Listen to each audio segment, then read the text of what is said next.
O Templo de Ártemis em Éfeso. Olá, exploradores da história. Sejam bem-vindos ao nosso canal.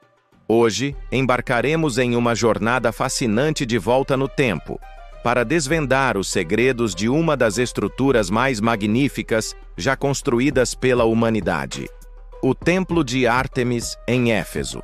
Reconhecido como uma das 7 maravilhas do mundo antigo, este templo colossal não era apenas uma proeza arquitetônica, mas um centro vibrante de fé, cultura e poder que ecoou por séculos. Localizado na antiga cidade grega de Éfeso, hoje parte da moderna Turquia, perto da cidade de Selçuk, o templo era dedicado a Ártemis, a deusa grega da caça da natureza selvagem, e em Éfeso, uma poderosa figura sincrética associada à fertilidade e proteção. Sua grandiosidade era tamanha que, segundo Antípatro de Sidon, o poeta que compilou a lista original das 7 maravilhas, ao contemplar o templo de Ártemis, todas as outras maravilhas perdiam seu brilho. Preparem-se para conhecer a história épica de sua ascensão, suas trágicas destruições e seu legado duradouro. A história do Templo de Ártemis começa muito antes da grandiosa estrutura que conhecemos. O local em si, um têmeno ou recinto sagrado, era venerado desde tempos imemoriais, possivelmente remontando à Idade do Bronze, muito antes da chegada dos colonos jônicos à região, como atesta o escritor Pausânias. Algumas lendas antigas, como as registradas por Calímaco em seu hino a Ártemis, atribuem a fundação do santuário original às míticas guerreiras amazonas, que teriam estabelecido ali o culto à sua deusa-mãe. Evidências arqueológicas confirmam a antiguidade do culto no local, com achados que datam do período geométrico, indicando a existência de um templo primitivo já no século VIII a.C. Contudo, a natureza implacável da região cobrou seu preço. Por volta do século VII a.C., uma devastadora inundação destruiu este primeiro templo, soterrando-o sob camadas de areia e detritos. Apesar disso, a sacralidade do local persistiu, preparando o terreno para um projeto muito mais ambicioso. O Renascimento veio em grande estilo por volta de 550 a.C., sob o patrocínio de Creso, o lendário e riquíssimo rei da Lídia, que havia conquistado Éfeso. Determinado a erguer um monumento que refletisse seu poder e devoção, Creso contratou os renomados arquitetos cretenses Quercifrão e seu filho Metágenes para projetar e supervisionar a construção do novo templo de Ártemis.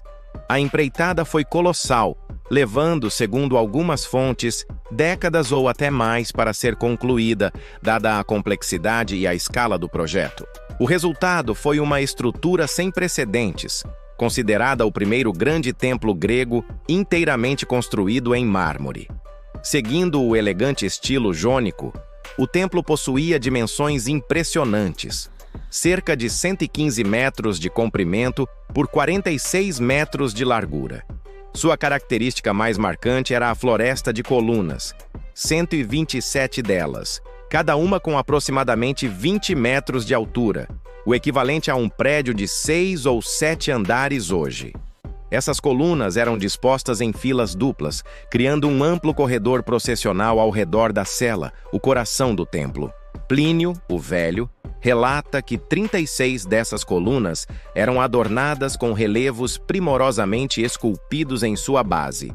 No interior da cela, abrigava-se a venerada estátua de culto de Ártemis Efésia. As descrições variam. Algumas fontes, como Atenágoras, citado pela Wikipédia, mencionam uma estátua esculpida em ébano por Endeu, enquanto o InfoEscola descreve uma figura feita de ouro, prata e pedra preta, com múltiplos seios simbolizando a fertilidade. No entanto, há algumas características que são comuns. Forma. A estátua é descrita como uma figura feminina, possivelmente com um rosto jovem e com um corpo e membros que não eram muito bem definidos. Vestimentas.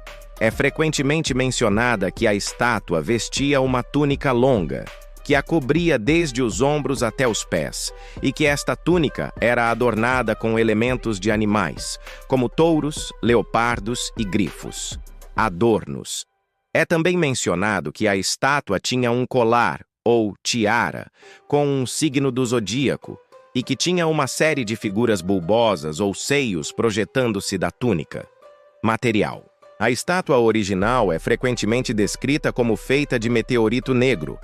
Essa imagem peculiar refletia o sincretismo da Ártemis local com antigas deusas mãe da Anatólia. Por cerca de 200 anos, o templo arcaico de Ártemis deslumbrou o mundo antigo. Mas sua glória seria tragicamente interrompida.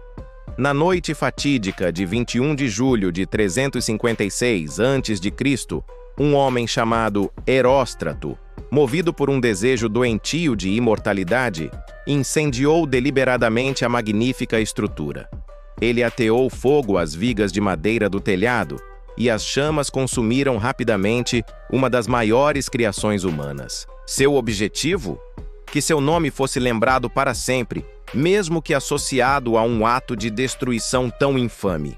Assim nasceu o termo fama herostática, para descrever a busca pela fama a qualquer custo.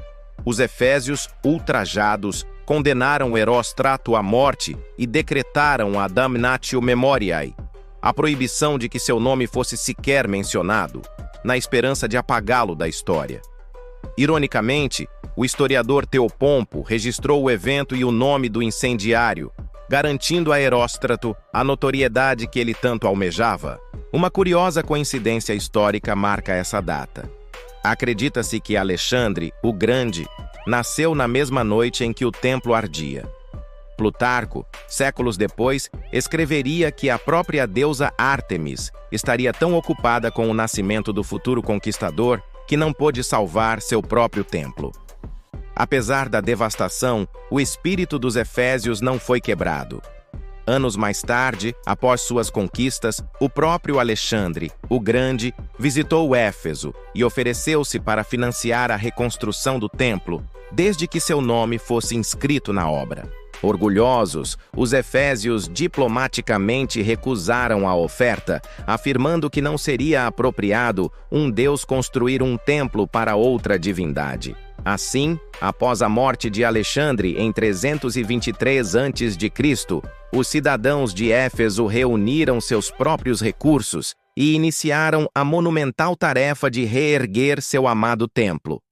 Esta terceira versão do templo de Ártemis, conhecida como o Templo Helenístico, superou em tamanho e esplendor seu predecessor. As dimensões aumentaram para cerca de 137 metros de comprimento por 69 metros de largura, com colunas que atingiam 18 metros de altura. A reconstrução contou com a participação de renomados artistas da época. Escopas de Paros, um dos maiores escultores gregos, teria trabalhado nos relevos das colunas. Fontes literárias mencionam que o templo era adornado com pinturas, metais preciosos e obras de outros mestres como Policleto, Fídias e Crésilas. A estátua de culto foi refeita ou restaurada, mantendo a tradição da Ártemis Efésia. Por mais de 600 anos, este templo reconstruído permaneceu como um dos maiores centros religiosos e culturais do Mediterrâneo. Sua fama era tamanha que atraía peregrinos, filósofos e comerciantes de todo o mundo conhecido. Sua importância é atestada até mesmo no Novo Testamento, no livro de Atos dos Apóstolos, que narra a tensão gerada em Éfeso pela pregação do apóstolo Paulo, vista como uma ameaça ao culto de Ártemis e aos negócios que giravam em torno do templo. Mas a roda da história continuou a girar, e tempos sombrios se aproximavam. No século III d.C., o Império Romano enfrentava crescentes pressões internas e externas. Em 262 d.C., uma tribo germânica conhecida como os Godos realizou uma incursão devastadora pela Ásia Menor. Éfeso foi um de seus alvos, e o magnífico templo de Ártemis, que havia sobrevivido a incêndios e ao tempo, não resistiu à fúria dos invasores. foi saqueado e severamente danificado, talvez até destruído em grande parte. Este golpe marcou o início do fim para o Artemísio. Com o declínio do paganismo e a ascensão do cristianismo como religião oficial do Império Romano nos séculos seguintes, o templo perdeu sua relevância. Foi abandonado, e suas pedras e mármores preciosos foram gradualmente reutilizados em outras construções, como igrejas e fortificações. O local foi eventualmente soterrado pelo lodo do rio Caístro e pela poeira do tempo, caindo no esquecimento por mais de 1000 anos. A redescoberta do Templo de Ártemis é uma história de perseverança arqueológica. Por séculos, a localização exata da maravilha perdida era um mistério. Foi somente em meados do século XIX que o arquiteto e engenheiro britânico John Turtlewood, após anos de busca financiada pelo Museu Britânico, finalmente localizou as fundações do templo em 1869. Escavações subsequentes, lideradas por Wood e mais tarde por David George Hogarth, no início do século XX, trouxeram à luz os restos das diferentes fases do templo e uma riqueza de artefatos.